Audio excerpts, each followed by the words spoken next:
Então vou pedir para que os irmãos abram as suas Bíblias, lá em Neemias, no capítulo 9, verso 6. Neemias, capítulo 9, verso 6.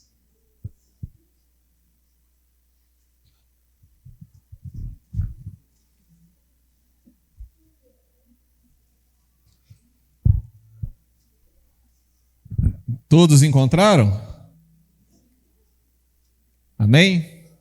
Neemias, capítulo 9, verso 6. Olha que versículo bonito, olha, gente. Somente tu és o Senhor. Repita comigo. Somente tu és o Senhor. Fizeste o céu e os céus além do céu e todas as estrelas. Fizeste a terra, os mares e tudo que neles há.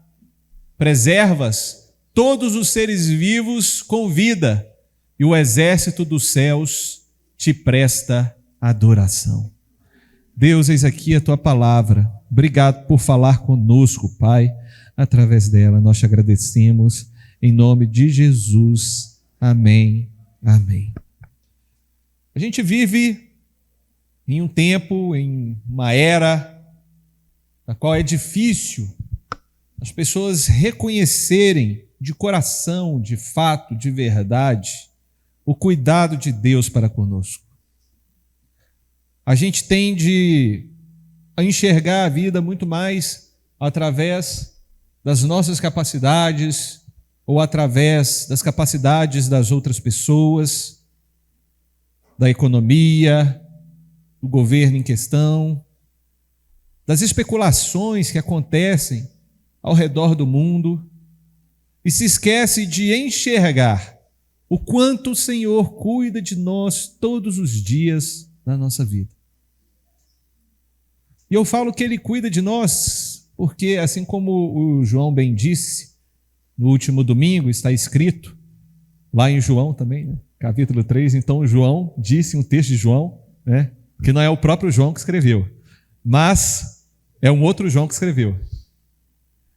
Mas o João falou um texto que é muito verdadeiro. O mundo ele já está condenado. Quando a gente fala mundo, eu não estou falando da criação em si. Na verdade, até a criação sofre, não é verdade? Já está condenado porque nós, quando pecamos, trouxemos para toda a criação as consequências e a maldição do pecado.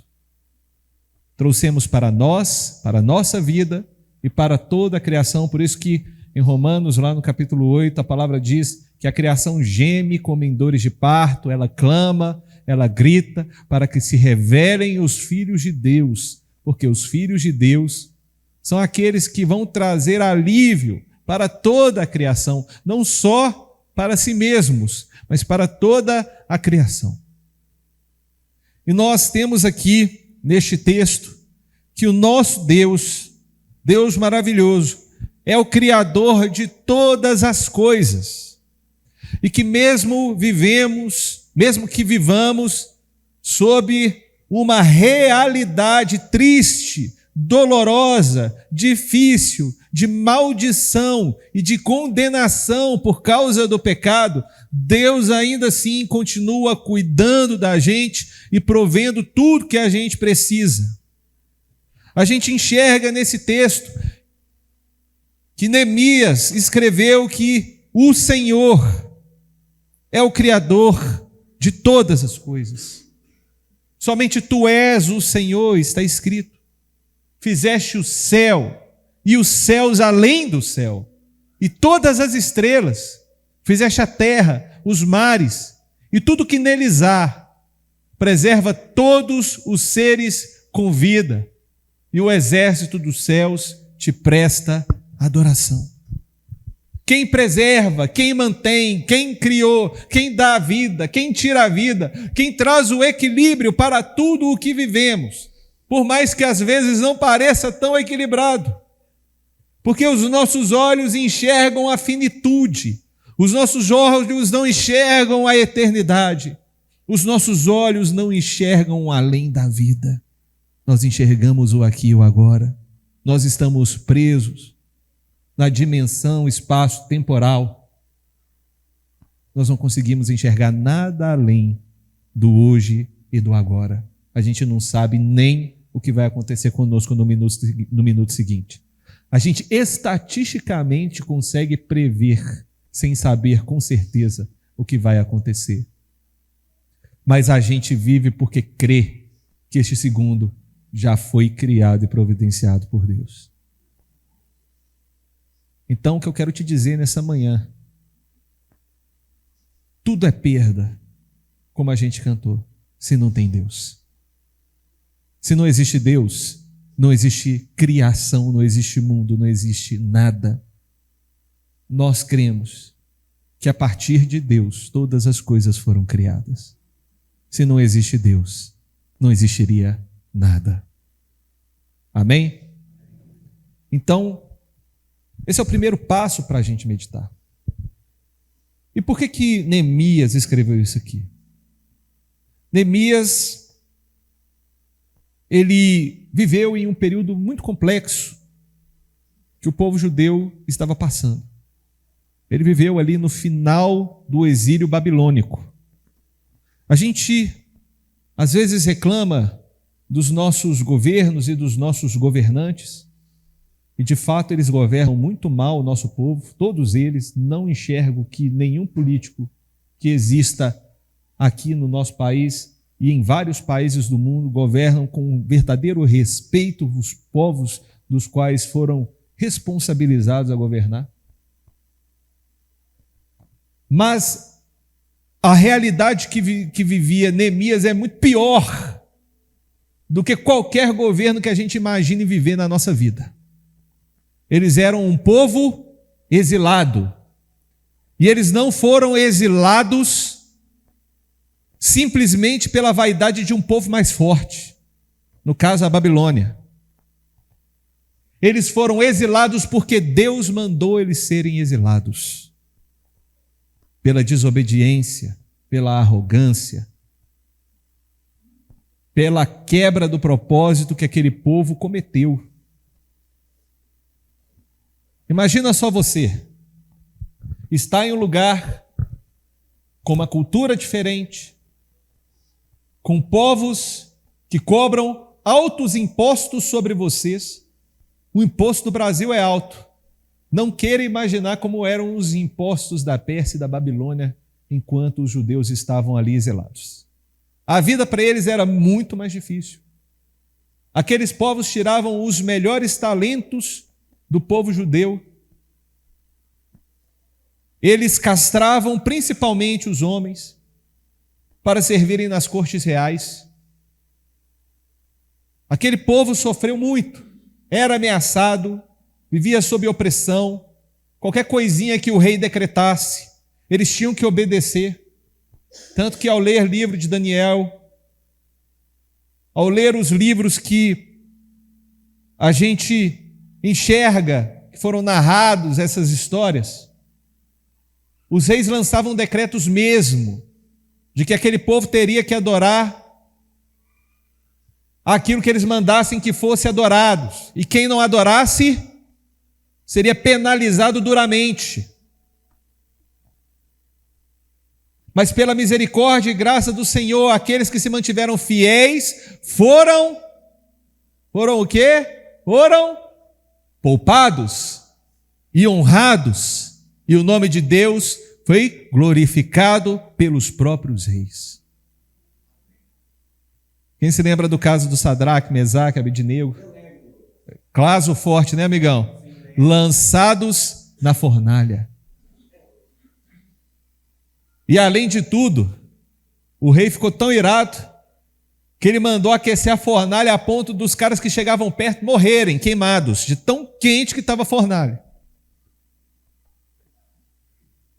Mas Sadraque, Mesaque e Abednego, e mais um misterioso quarto homem, do qual nós chamamos de Jesus Cristo, estava ali e foram poupados, suas vestes foram poupadas, nada queimou, nem um fio de cabelo. né? Se eles fossem cabeludos, nem sei se eram, nenhum fio de cabelo se perdeu queimado, né? Os meus se perderam por outras formas, talvez queimados pelo sol. Imagina na fornalha, né, gente? Terrível. Mas eles foram preservados. Estou contextualizando um pouco daquilo que Neemias estava inserido. Naquele período, ele estava vivendo o final dos 70 anos de exílio, já no reinado persa. E o Senhor foi misericordioso com esse povo e usou Neemias para que eles voltassem. Mas Neemias, mesmo nessa situação tão horrível, tão ruim, tão complicada, pôde escrever: somente Tu és o Senhor. Então a primeira coisa que a gente tem que ter na nossa vida e no nosso entendimento é que somente o nosso Deus, Ele é o Senhor, e Ele te guarda, Ele protege, Ele mantém a sua vida, Ele cuida de você. E você pode confiar de todo o coração. Não se curve aos deuses deste mundo, da nossa era. Não idolatre os deuses da nossa era, porque existe somente o Senhor. As pessoas escolhem as suas religiões, e eu respeito as escolhas delas. Eu não tenho nada com isso, não é problema meu. Assim como elas pensam, nós escolhemos o Deus Jeová, Javé, Jesus, nós escolhemos servir ao Senhor. Muita gente que está lá fora enxerga para a gente como se nós estivéssemos escolhido o Deus errado. E nós enxergamos para eles como se eles tivessem escolhido o Deus errado também. Mas o que importa para nós é que nós cremos, que nós escolhemos e que fomos escolhidos pelo Deus verdadeiro. Pelo Senhor dos senhores, o Rei dos reis. E que nós temos aqui a chance de vivermos a presença dele de todo o coração, sabendo que ele cuida de nós. Neemias vivia numa circunstância parecida. O Deus da Pérsia, o Deus patrono, como eram chamados os deuses dentro das histórias dos povos antigos, cada país, cada povo tinha o seu Deus patrono. O Deus patrono da Pérsia não era Jeová, não era o Deus que a gente adora, eram outros deuses. Mas no meio de tantas divindades que eram cultuadas, no meio talvez da Pérsia, onde se adorava um Deus e existia essa compensação de forças entre o Deus bom e o Deus mau, era toda uma cultura diferente. Neemias ainda disse: somente Tu és o Senhor. Vamos declarar como Neemias: somente Tu és o Senhor. Eu te faço uma pergunta, meu irmão. O que chega mais próximo de ser chamado Senhor na sua vida depois de Deus? Obviamente, né? Você vai falar: não, eu só creio no Senhor. Eu só creio em Deus. Mas todos nós temos alguma coisinha que quer ser chamada Senhor na nossa vida. A Nicole me chama de Senhor Lucas, né? Mas é porque eu sou casado com ela, só por isso. Nada além. A filha daquele meu irmão ali me chamou de Senhor. Aí eu botei até umas carinhas de véia, assim, que eu me senti mais experiente, né?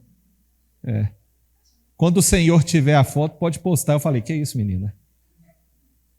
Constatou tudo que eu já estava pensando sobre mim. Uma constatação, foi bom, valeu. Mas, Senhor, com S maiúsculo, qual que é esse Senhor que quer tomar o lugar do Senhor na sua vida? Existem muitos proponentes aí, né? Para alguns é família, para alguns é dinheiro, para alguns é socializar, tantas coisas podem tomar o lugar do Senhor na nossa vida. Podem ser mais importantes do que estar na presença de Deus para nós, mesmo que a gente relute em admitir isso daí. A gente que é mineirinho, principalmente, o brasileiro, e o mineirinho principalmente, que é um povo muito simpático, mas às vezes tem dificuldade de ser 100% sincero, até consigo mesmo. A gente sempre tenta falar com as pessoas com aquele jeitinho mais carinhoso, ao invés de dar aquela resposta rasgada, assertiva, aquela direta. A gente costuma, não, só veja bem, está muito legal, mas talvez não seja a melhor hora. Deixa para depois, repensa. Esse jeito aqui é melhor, ao invés de falar, está horrível, ruim demais, né? A gente tem esse costume, né? Tem uma balança que eu uso lá em casa de bioimpedância, eu já falei sobre ela, mas ela não é mineirinha, ela é chinesa, né? Então ela é direto no ponto. Eu pesei nela esses dias e ela mede tudo. Aí ela me deu idade metabólica, 45 anos. Eu falei, miserável. Se ela fosse mineirinha, ela ia falar, veja bem, você tem 36 anos, né? Mas, né, suas juntas precisam melhorar um pouquinho, né? Precisa dar uma ajeitadinha aí, né? É miserável, velho. Eu já falei a última vez que eu pesei nela, todos os negocinhos estavam marcando assim, obeso, obeso, obeso, obeso. Eu falei, mentirosa. Se fosse mineirinho, tá cheinho, só cheinho. Tá fofinho, Como eu diria, gordoso. Você tá gordoso, né? Mas às vezes a gente tem dificuldade de ser direto com a gente mesmo. E aí, na hora que começa a aparecer um outro Senhor na nossa vida, a gente fala, não, veja bem, não é isso. Mas começa a tomar o lugar das suas orações, começa a tomar o lugar de quem você louva, começa a tomar o seu lugar na comunhão com os outros irmãos, começa a tomar o seu lugar no partir do pão, começa a tomar o seu lugar na hora de investir os seus recursos para abençoar a obra de Deus, começa a tomar o lugar de tantas coisas na sua vida, a ponto de você só não chamar de Senhor, mas de ser um Senhor. E Deus, Ele quer que você o enxergue como o Senhor, não mais um Senhor, com letra minúscula. Nesse caso, a gente não tem que ser mineirinho, a gente tem que ser meio sulista mesmo. Aqui, esse trem aqui tá ruim, hein? Tá querendo tomar o lugar do Senhor, tchê? Vai tomar o lugar não. Pá, não, sai fora, ou ser chinês, né? Igual a balança. Tá fora do rumo. E o Senhor quer que a gente dê essa exclusividade para Ele. Mas não é porque a gente vai... como é que eu posso explicar? Vai viver num sistema de barganha. Vai viver num sistema de que o Senhor vai nos dar muito mais do que a gente acha que pode ganhar no mundo. A gente precisa ajustar o nosso foco. Porque quando a gente coloca o nosso foco no material, a gente se engana. Mas quando a gente coloca o nosso foco no espiritual, a gente entende que o que o Senhor nos dá é tudo do que a gente precisa. Abram suas Bíblias, lá em Mateus, no capítulo 10, e eu vou dar uma acelerada aqui. Verso 29. Mateus, capítulo 10, verso 29.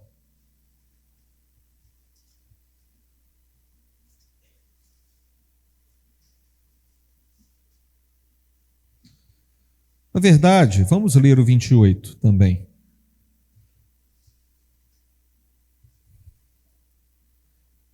Nós vamos ler do 28 ao 31. 28 ao 31. Olha aí, ó. Não tenham medo dos que querem matar o corpo. Eles não podem tocar a alma. Temam somente a Deus, que pode destruir no inferno tanto o corpo como a alma, ou tanto a alma como o corpo. Quanto custam 2 pardais? Uma moeda de cobre? No entanto, nenhum deles cai no chão sem o conhecimento de seu Pai. Quanto a vocês, até os cabelos da sua cabeça estão contados. Portanto, não tenham medo. Vocês são muito mais valiosos que um bando inteiro de pardais. Glória a Deus. Glória a Deus. Esse verso 32 é interessante. Pode deixar também, David. Olha só que legal. Quem me reconhecer em público aqui na terra, eu o reconhecerei diante do meu Pai. No caso, eu creio que para o Senhor, os meus fios de cabelo, do Wellington, do David, do meu pai, são mais fáceis de contar. Do Dedé, são mais fáceis de contar. Agora, do Diogo, isso, Deus. O Diogo ele tem mais cabelo por metro quadrado do que tem de areias no mar. Mas voltando aqui, Jesus ele já alertava aos discípulos que a jornada de fé é desafiadora e que às vezes a gente pode ter medo daquilo que mata o nosso corpo. Muitas vezes a gente substitui o nosso Senhor não por vaidade apenas. Vocês já pararam para pensar nisso? O nosso coração é tão inclinado à idolatria que às vezes a gente não substitui o Senhor, ou aliás, às vezes a gente substitui o Senhor por outras coisas, não por vaidade, mas por necessidade, por medo, por instintos de sobrevivência. A gente tem ou não tem instinto de sobrevivência? Tem, e é forte.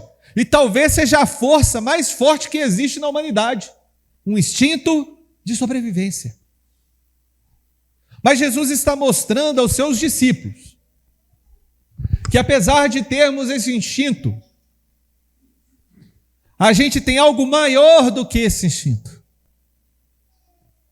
Por isso que eu disse uma das forças mais fortes que a gente tem. Porque a partir do momento em que o Senhor toca no nosso coração, essa força se torna maior do que o nosso instinto.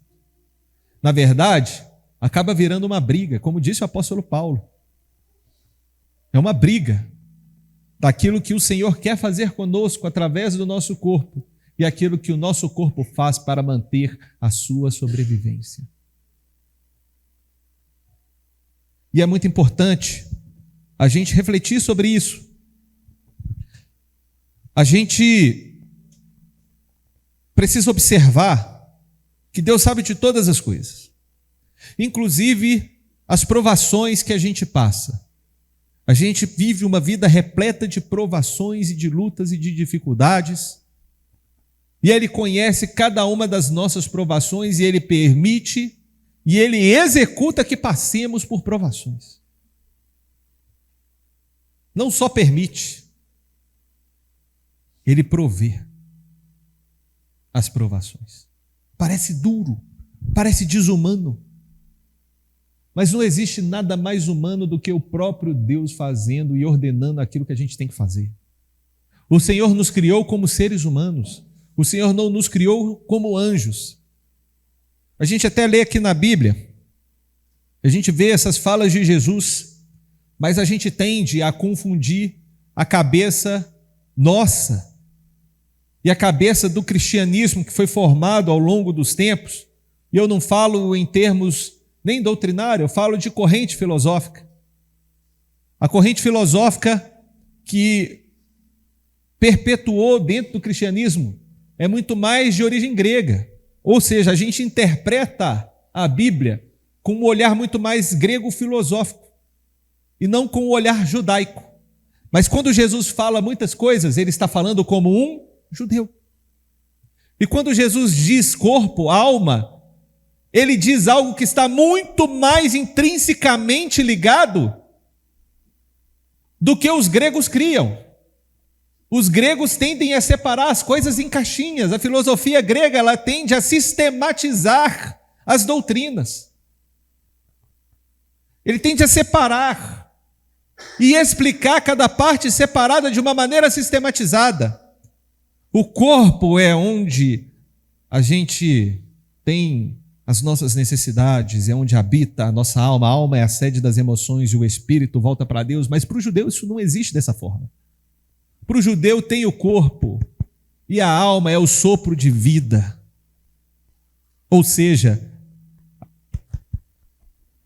a gente pode ter o nosso corpo ferido, mas o nosso sopro, a alma, a personalidade, quem nós somos, Deus deu e soprou em nós. Isso não pode ser destruído pelo tempo, pelos homens, pelas ocasiões.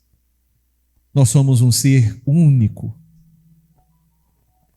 Corpo, alma e espírito vivem em uma unidade perfeita, onde um não dá para se separar do outro, somente na morte, onde a nossa alma vivente, onde o nosso fôlego volta para Deus e o corpo vira pó.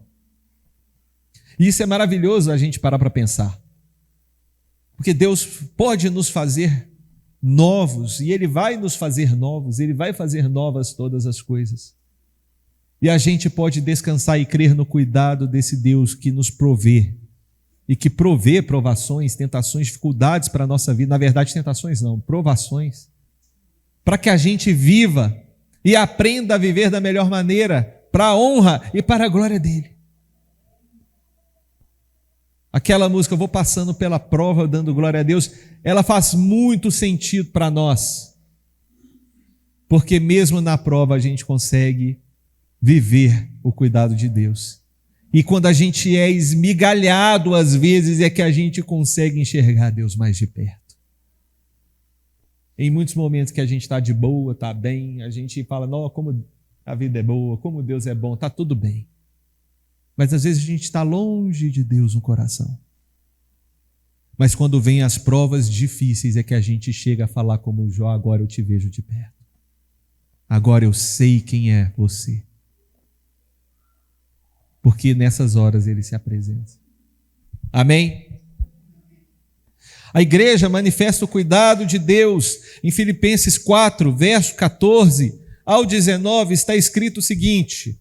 Filipenses 4, do 14 ao 19. Mesmo assim, vocês fizeram bem em me ajudar na minha dificuldade, ou na dificuldade pela qual estou passando. O apóstolo Paulo dizendo aos filipenses. Como sabem, filipenses, vocês foram os únicos que me ajudaram financeiramente quando lhes anunciei as boas novas pela primeira vez e depois que segui viagem saindo da Macedônia, nenhuma outra igreja o fez. Até quando eu estava em Tessalônica, vocês enviaram ajuda em mais de uma ocasião. Não digo isso porque quero receber uma oferta de vocês. Pelo contrário, desejo que sejam recompensados pela sua bondade.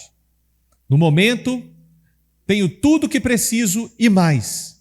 Minhas necessidades foram plenamente supridas pelas contribuições que vocês enviaram por Epafrodito. Elas são um sacrifício de aroma suave, uma oferta aceitável e agradável a Deus. Glória a Deus. E esse mesmo Deus que cuida de mim, lhe suprirá todas as necessidades por meio das riquezas gloriosas que nos foram dadas em Cristo Jesus. Gente, olha que lindo o apóstolo Paulo, o que ele disse. Ele falou que a igreja também faz parte do cuidado de Deus. Por isso a gente leva aqui no level máximo. Ninguém aqui vai passar por necessidade. Ninguém aqui vai passar por necessidade. Porque nós somos uma família. E nós somos também expressão do cuidado de Deus. Se há alguém aqui com fome, nós vamos nos ajuntar e ofertar na vida dessa pessoa mais do que ela precisa. Se alguém aqui precisando de que contas sejam pagas, passando por necessidades financeiras, por dificuldades, a igreja está aqui para ajudar, para ser expressão do cuidado de Deus para as pessoas. Se há pessoas aqui doentes, hospitalizadas ou presas por seguirem a Cristo Jesus, a igreja está aqui para ajudar, a cuidar, a ser companheira. A igreja ela é a expressão do cuidado de Deus. A gente não congrega numa igreja só para receber uma palavra ou para participar de um ritual. A gente congrega numa igreja porque a gente faz parte de um corpo, de uma família. A gente congrega numa igreja porque ela é a expressão do cuidado de Deus sobre a nossa vida. Isso só é possível acontecer porque a igreja se reúne. Isso só se torna real porque a igreja se reúne. Eu não falo necessariamente de um templo. Apesar de ser muito importante nós pertencermos a uma igreja, nós caminharmos juntos com uma família de fé local, aquilo que a gente chama de igreja local, é muito importante. Mas a igreja é igreja, independente do local.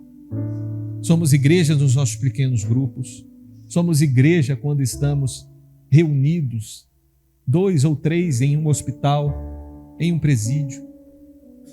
Somos igreja, expressão do cuidado de Deus, extensão da graça de Deus, quando estamos em unidade, em comunhão, em um só corpo. Isso também é cuidado de Deus para a nossa vida. Então, para finalizar, Romanos, no capítulo 8, verso 35, está escrito o seguinte. Romanos, capítulo 8, verso 35 ao 39.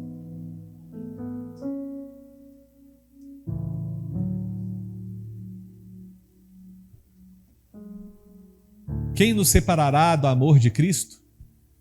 Serão as aflições, ou calamidades, ou perseguições, ou fome, miséria, perigo, ameaças de morte? Como dizem as Escrituras, por causa de ti enfrentamos a morte todos os dias. Somos como ovelhas levadas para o matadouro. Mas apesar de tudo isso, somos mais que vencedores por meio daquele que nos amou. E eu estou convencido de que nem morte, nem vida, nem anjos, nem demônios, nem o que existe hoje, nem o que virá no futuro, nem poderes, nem altura, nem profundidade, nada em toda a criação jamais poderá nos separar do amor de Deus revelado em Cristo Jesus, o nosso Senhor. Até aqui, glória a Deus, dá um glória a Deus, aplauda ao Senhor. Nada em toda a criação, nada neste mundo pode nos separar do amor de Deus que está em Cristo Jesus. Nada, porque a gente pode viver essa certeza. A gente pode viver essa certeza. Ainda que passemos por lutas terríveis, ainda que a morte bata na nossa porta, a gente crê e tem a certeza de que nada pode nos separar do amor que foi fundamentado, construído, alicerçado, forjado naquele que venceu a morte. Naquele que venceu este mundo, naquele que venceu Satanás, naquele que venceu o pecado. Nosso amor, nossa vida, o cuidado que tanto precisamos está fundamentado em Cristo Jesus, o nosso Senhor. E nada pode nos separar deste amor maravilhoso. E Cristo está de braços abertos para você, meu irmão. Creia, viva este amor. Não troque este amor, esta presença, por nada na sua vida. Não troque. Venha você, sua família, seus filhos. Viva a presença do Senhor. Sinta o cuidado de Deus em todas as áreas da sua vida. Glória a Deus por isso. Deus tem muito ainda a fazer por você. Você vai ver muitas coisas que Deus vai fazer na sua vida. Ele vai te usar, assim como Ele tem te preparado, tem nos preparado, a cada um de nós. Amém? Vamos ficar de pé?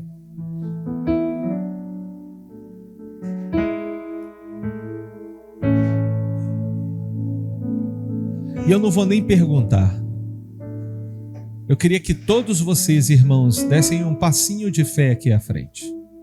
Gostaria de chamar os pastores para virem aqui, para estenderem as mãos sobre vocês. Pode vir, pessoal. Vem cá. Porque o que eu vou falar aqui, todos nós estamos sujeitos. Todos nós, em muitos momentos da nossa vida, questionamos o cuidado do Senhor sobre nós. Todos nós, em muitos momentos da nossa vida, talvez em muitos, talvez em alguns, colocamos um proponente de Senhor no lugar do verdadeiro Deus, o verdadeiro Senhor. Todos nós. Então, para que a nossa vida possa permanecer firme e alicerçada em Deus, a gente precisa reconhecer essa dificuldade que a gente tem. Quando a gente vai fazer um tratamento, uma terapia, um tratamento no médico, no hospital, um tratamento psiquiátrico, o primeiro passo que é dito: reconheça o que você tem. Reconheça que você precisa. Reconheça a sua falha, o seu problema. Não esconda isso de ninguém. Aliás, não esconda isso de você em primeiro lugar. Reconheça. Então nós reconhecemos diante do Senhor que temos falhas, que às vezes a gente não coloca Ele em primeiro lugar na nossa vida, que às vezes a presença dEle passa desapercebido nos nossos dias. Reconheça. E em segundo lugar, vamos orar e clamar para que a presença dEle encha o nosso coração. Senhor Jesus, nós oramos por cada irmão aqui, Pai. Quantas vezes, Pai, nós sentimos que os nossos corações estão distantes de Ti e não reconhecem o Teu cuidado, Pai. Mas nós queremos reconhecer o Teu cuidado. Nós não queremos colocar outros ídolos, ó Pai, que talvez sejam até mais visíveis, como uma imagem que nem vida tem, mas que às vezes a gente coloca ali como um ídolo nas nossas vidas. Quantos ídolos, ó Pai, têm afetado e têm feito parte da nossa geração? São redes sociais, políticos, são carreiras, medo do futuro, medo do amanhã, economia, emprego. Senhor, quantas vezes a gente deixa de adorar a Ti, achando, ó Pai, que os nossos esforços por si só podem mudar o curso do amanhã. Tua palavra manda que a gente trabalhe, se esforce, que a gente busque, ó Pai, o nosso pão de cada dia. Mas a Tua palavra também diz que por mais que nós nos esforcemos, nós não conseguimos acrescentar um minuto no nosso dia. Então nós pedimos a Ti, Senhor, que nada venha tomar o Teu lugar nas nossas vidas. Ó Deus, que ao trabalharmos, que ao desenvolvermos a nossa carreira, que ao estudarmos, que ao nos relacionarmos, que ao arrumarmos um namorado ou uma namorada, que ao estarmos com os nossos cônjuges, com os nossos filhos, ó Deus, que ao entrarmos pelas portas do supermercado, que ao irmos votar, ó Pai, que nós façamos tudo, os crentes, que o Senhor cuida de nós e que tudo que nós devemos fazer é para Ti glorificar, Pai. Que tudo que fizermos, ó Pai, não substitua a esperança que temos em Ti, em nome de Jesus. E nós reconhecemos que temos essa falha, a começar em mim, e todos nós, não há ninguém que escapa dessa não, Pai. Não existe nenhum ser humano na face da terra que olhe para dentro de si e não encontre falhas causadas, ó Pai, causadas pela ansiedade, pela ânsia de controle, Pai. um controle que nós não temos, um controle que nós nunca teremos, por mais que sejamos controlados, ó Pai. Porque o Senhor é que tem o controle de todas as coisas. E se o Senhor tem o controle, o mais inteligente é acreditarmos no Deus que tem o controle. E acreditarmos que tudo o que Ele faz é para o nosso bem. E que todas as coisas, boas ou más, fáceis ou difíceis, na escassez ou na abundância, todas as coisas cooperam para o bem daqueles que amam a Deus e que andam segundo o seu propósito. Por isso nós nos entregamos, arrependidos por nosso medo, nossa falta de confiança e até mesmo a nossa arrogância. Nós nos entregamos a Ti, porque dependemos do Senhor. Eu oro em nome de Jesus. Amém e amém. Glória a Deus. Aplauda ao Senhor. Ele é maravilhoso. E que o amor de Deus o Pai, a maravilhosa graça de Cristo Filho e as doces consolações do Espírito Santo sejam presentes sobre a vida de cada um dos irmãos. Eu oro no nome de Jesus. Amém.